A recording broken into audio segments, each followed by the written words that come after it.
سلام بچه ها، چطورید؟ خوبید؟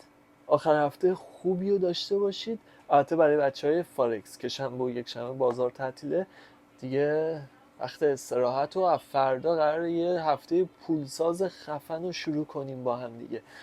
بچه ها، من این چیزی که الان میخوام بگم و با بچه های تازه کار هستم. ببینید، ترید کردن یعنی تصمیم گرفتن توی لحظات سخت و نفسگیر و پرنوسان بازار. اگر نتونی کنترل احساسات بکنی، اگر نتونی مدیریت سرمایه بکنی، اگر نتونی مدیریت ریسک بکنی، این بازار بیشتر شبیه قمار میشه برات تا بازار سرمایه گذاری. نکنید توی ترید، تو بازار فارکس کسی برنده است که دنبال زنده موندن باشه، نه دنبال سود کردن. اگر شما بتونی مدیریت ریسک و مدیریت سرمایه و کنترل احساسات رو انجام بدی، قطعا شما یه برنده میشی. ولی اگر نمیتونی انجام بدی، باید اینو بسپاری دست ابزار.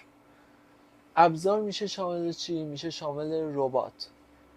ربات چی کار میکنه؟ ربات بدون هیچ احساساتی میادش، سیگنال ها رو بررسی میکنه، اخبار رو بررسی میکنه و طبق اون میاد یک معامله رو استارت میزنه، یک معامله رو باز میکنه و بعد از اون خودش میبنده، حد سود میذاره، حد ضرر هم میذاره.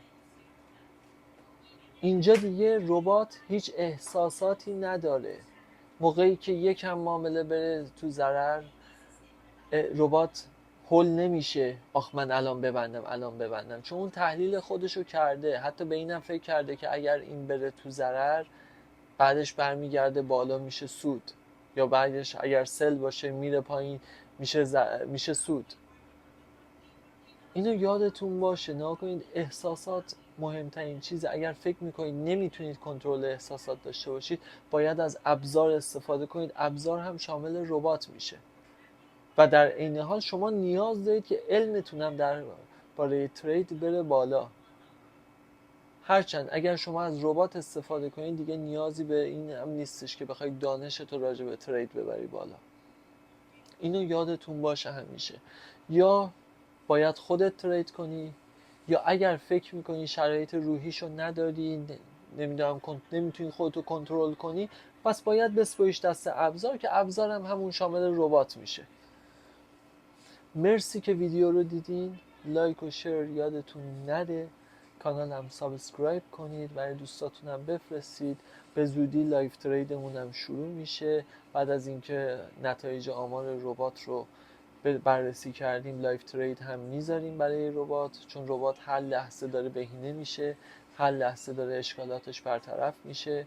حتی ما یه جوری داریم طراحی کردیم این ربات رو که تمام اخبار رو بررسی میکنه و طبق اخبار میادش معامله رو باز میکنه و طبق الگوریتمی که هستش، طبق چارتی که بهش میدیم. و ربات ما فقط توی بازار طلا و دلار فعالیت داره، فقط طلا دلار، نه جفت ارزهای دیگه.